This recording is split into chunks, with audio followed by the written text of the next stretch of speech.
You've probably been eating it all your life, and so you think you know what lasagna is. At least we thought we did, until one of our crew told us that the lasagna he grew up eating was something very different. Luchian Deurell was born in Italy, grew up in England, and then moved to Kentucky when he was 19 years old. And that was the first time he'd seen the frilly pasta strips used in the American version. What did you think when you saw the American version, Luchian? I thought it looked like a lasagna, but then I went to try it and I'm like, okay, this is a little bit different because there's a bunch of ricotta cheese in there that I'm not used to, and you know the frilly pasta, as you said. I'm used to having the bechamel sauce in my lasagna, and the meat sauce is just a little bit different. So what I'm going to do today is I'm going to make a lasagna. So you're going to show us this, and as we do, I would like I want to talk to you about though who inspired you in the very beginning to cook. It was my mother. I mean, you know, my mother moved to Italy, and she learned to do a bunch of Italian food.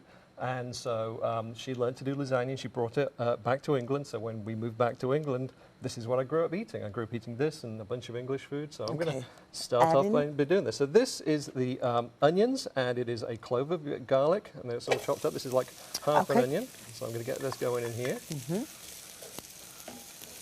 And I'm going to add to that a stick of celery. It's already chopped up. When did you first start cooking? I've been cooking for a while. I mean, I don't do it very often. I mean, this is all homemade. Sure. But again, this is the sort of thing that my mother and my grandmother got me doing. And I've got a whole carrot as well. I mean, right there, you just threw everyone who's used to American lasagna for a loop. I mean, a little bit, yeah. Which I think is amazing. I think that's amazing. I've seen some Louisiana cooking that starts with celery, carrots, and onions. Well, the thing of it is, lasagna is not a set thing. You can put in it whatever you want to put in it. And my mother would change it up all the time. And this is why it took me so long to get her recipe, because she wouldn't write it down. And she was like, oh, I don't have a recipe written down, so I can't give you one. And so it took me a while to get it, and I worked out how it was. And then she's like, yeah, okay, that's close enough. And then I changed it up a little bit. And add your own little flair, absolutely. You absolutely have to. So what I'm going to do now is I'm going to add the meat. It's about 8 ounces of beef. I'm just going to... Is there any particular kind? Because, you know, I mean, some of them have different levels of fat. I like the leaner kind. This is about 92% lean, but you can do whatever you want to do. I mean, if you like it a little bit fatty, and, you know, you can do that. The thing as well with all of this is it doesn't really matter the balance. If you like it more meaty, you can add more meat and just add less tomato sauce. Okay. So, or if you like it extra carroty or with any other ingredients, you do that. So what I'm going to do now is just get this going. I just need to move this around just a little bit. So I like this. You're giving a license to creativity. Whatever your pleasure, go for it. It's cooking. The thing with cooking is as long as you like it and as long as it's edible, then you've done a good job.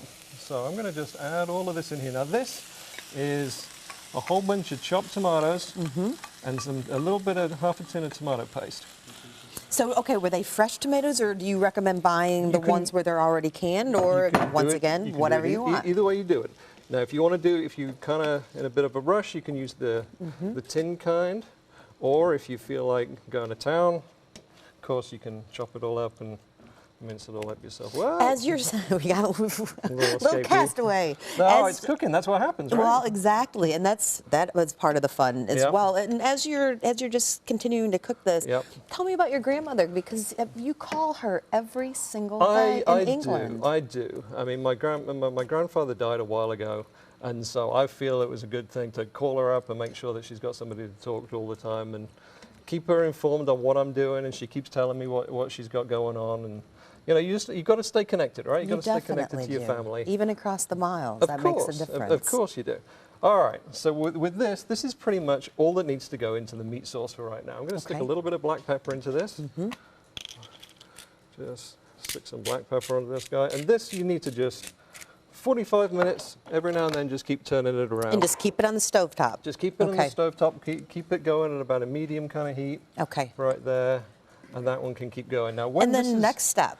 Next step. So this is stage one. This is the meat sauce, and this will take a while to cook, and the meat will all get all nice and cooked in here, and all of the sauces all mixed together. Okay. And whilst this is all cooking away here, moving on to the bechamel sauce, which is what makes it a little bit different. So right in this here, you probably can't see it, Tony.